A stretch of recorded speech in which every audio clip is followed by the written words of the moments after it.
Hola Joa, hola Paula, buenos días a todos, ¿cómo están?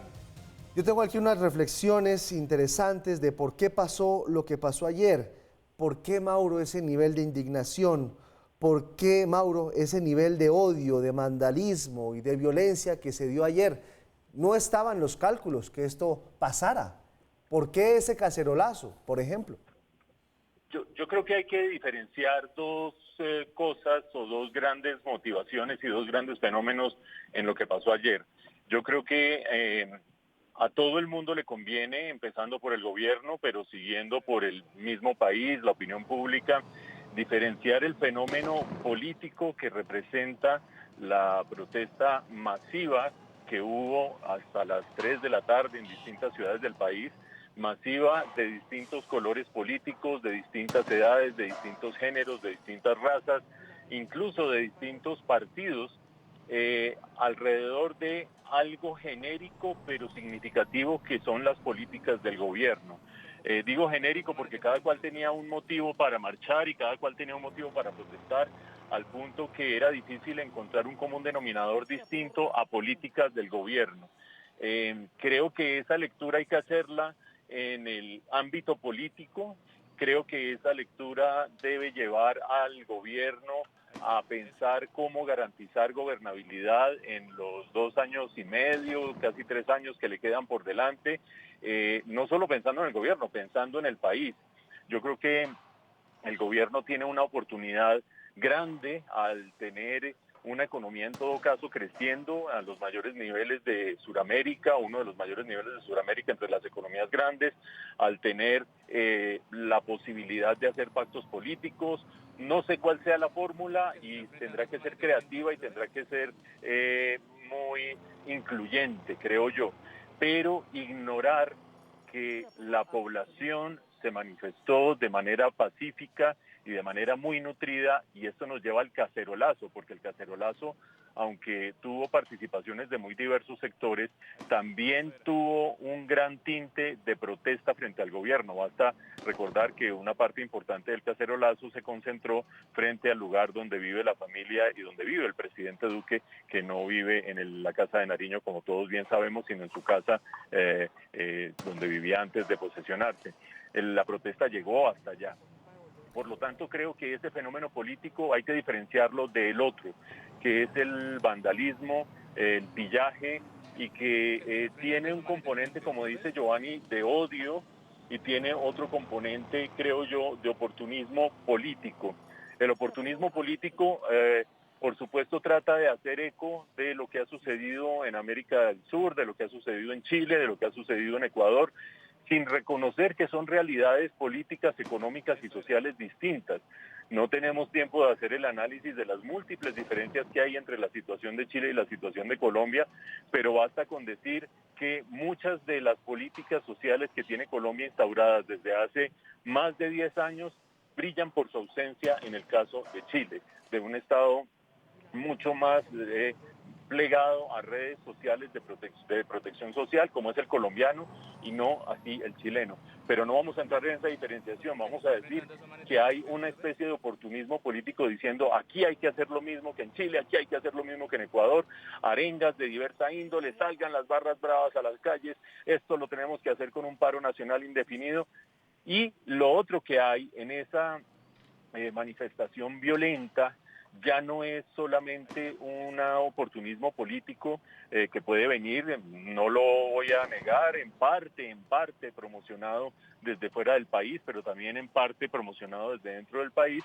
El otro gran componente creo yo que es un fenómeno social al que Colombia, la sociedad entera, le tiene que poner mucho cuidado, y es que la juventud que uno ve en muchos casos o manifestándose a través de las barras bravas y de las pugnas futbolísticas, en otros casos colándose en el Transmilenio y en los sistemas de transporte de cualquier manera, es en todo caso una juventud que siente que no tiene mucho que perder y que lo que puede hacer en su vida es salir y hacer destrozos porque siente que la sociedad no le está ofreciendo opciones y no le está ofreciendo oportunidades.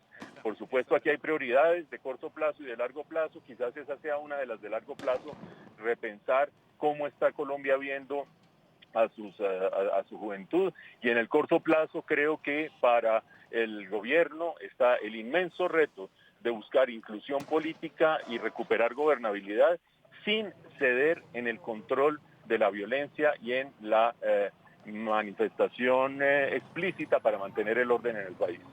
Mauricio, continuando un poco con este tema de las reflexiones, a raíz de lo sucedido, yo la verdad he estado reflexionando mucho acerca de esa palabra confianza. Incluso tuve la oportunidad de escribir un blog que partía de la base de comparar cómo las relaciones de los pueblos y sus gobernantes se basa, al igual que las relaciones de pareja, en la confianza. ¿Cómo podría el presidente recuperar esa confianza? Porque aquí lo que estamos viendo es que no nos estamos escuchando entre nosotros. Fíjese que ayer, en esta locución que dio el presidente, él dijo, los colombianos hablaron, los estamos escuchando, y esa fue la frase que como que menos le caló a la gente de lo que dijo. Ya nadie cree en nada ni en nadie. ¿Cómo recuperamos la confianza? Yo creo que el discurso presidencial, y ya voy a hablar de la confianza, el discurso presidencial tocó ambas caras de la moneda, y en ese sentido me parece que el contenido fue adecuado. Por una parte, pues manifestó la importancia de mantener el orden en el país y de poner a raya a los vándalos y al pillaje, y por otra parte destacó el sentido político de lo que pasó ayer. Y dijo, la población y los colombianos se han manifestado y nosotros estamos escuchando, y este es un gobierno que escucha y que por lo tanto va a tomar medidas en acelerar su política social y acelerar sus estrategias sociales. Creo yo que no caló mucho, en gran parte por la estructura del discurso. El discurso le dedicó, diría yo, un 70% o 60% del tiempo a hablar del pillaje, el vandalismo y la necesidad de restablecer el orden, y ni siquiera el 30% restante, sino menos aún a esas dos frases que usted menciona, Paula, que son muy importantes en su contenido, un poco menos importantes en el despliegue y el realce que le dio el presidente dentro de su discurso.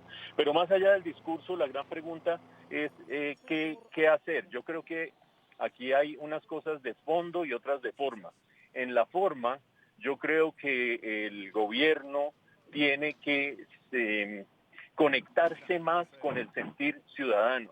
Creo que hay varios llamados de atención en este país. Los resultados de las elecciones regionales del 27 de octubre mostraron que hay una nueva generación de votantes a la que el gobierno no le está hablando, una nueva agenda temática que el gobierno no está contemplando. El gobierno creo que está un poco preso de un dilema FARC, no FARC, paz, no paz, JEP, no JEP, y resulta que la gente está pensando en muchos otros temas que lo están apremiando y que los tiene muy presentes en el día a día, y el gobierno debe sintonizarse genuinamente con esos temas, genuinamente, no solo en la forma, sino tratar de estar más conectado.